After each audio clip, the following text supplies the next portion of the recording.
ఇట్లు మీ సతీష్ వీరంశెట్టి ఛానల్ చూస్తున్న ప్రేక్షకులకి ఇప్పుడు నేను చెప్పబోయేది ఏంటి అంటే జనరల్గా 2 రోజుల నుంచి టీవీల్లోని అన్నిటిలోని కలవరం సృష్టిస్తున్న మేజర్ ఆరోగ్యంలో వచ్చిన ఇష్యూ ఏంటి అంటే హెచ్ఎంపివి వైరస్. ఇది హ్యూమన్ మెటా న్యూమో వైరస్ అంటారు. ఇది ఈ మధ్యకాలంలో వచ్చిందైతే కాదు, గత 2001 నుంచి దీన్ని కనుగొన్నారు. ఇది జనరల్గా ఈ తేమ ఎక్కువ ఉన్న సమయాల్లో కొంచెం ప్రజ్వలిస్తూ ఉంటుంది. ఇది ఎక్కువగా 5 సంవత్సరాల వయసు కన్నా తక్కువ ఉన్న పిల్లల్లోని, లేకపోతే 65 సంవత్సరాలు దాటిన ముసలాళ్ళలోని, వ్యాధి నిరోధక శక్తి తక్కువ ఉన్న వాళ్ళల్లోనికి సంక్రమించే అవకాశం ఉంటుంది.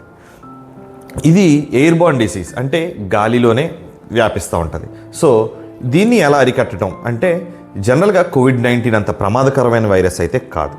బట్ దీనికి తీసుకోవాల్సిన జాగ్రత్తలు ఏంటి అంటే క్లీన్, అంటే ఎదుటి వాళ్ళు మొఖాల మీద దగ్గకుండా ఉండటం, తుమ్మకుండా ఉండటాలు. సో జలుబు చేసినప్పుడు క్లీన్ చేసుకున్నప్పుడు హ్యాండ్స్ వాష్ చేసుకుని రెగ్యులర్గా జనాల్లో కలవటం, ఈ జాగ్రత్తలు తీసుకోవటం వల్ల దీన్ని అరికట్టవచ్చు. సో ఇది మరీ అంత కంగారు పడిపోయే అంత వైరస్ అయితే కాదు. దీనికి వైద్యం చేస్తాం. దీనికి టెన్షన్ పడకుండా మీరు ఈ రెగ్యులర్ క్లెన్లీనెస్ ఫాలో అయితే మీకు ఇది వ్యాపించకుండా ఉంటుంది. సో జనరల్గా మనం అనుకున్నంత సీరియస్నెస్ అయితే చైనాలో కూడా లేదు అని ఈరోజు మార్నింగ్ 2-3 వీడియోస్లో చూడటం జరిగింది.